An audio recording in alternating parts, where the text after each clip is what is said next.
আসসালামু আলাইকুম, সবাই ভালো আছেন? আলহামদুলিল্লাহ আমিও ভালো আছি। তো আমাদের মাঝে আজকে একটা গাড়ি আসছে, এক্সিও গাড়ি।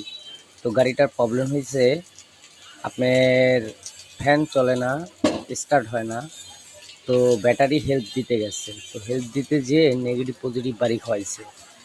বাড়ি খাওয়ানোর যে মেইন কাট আউটটা সেটা কেটে গেছে।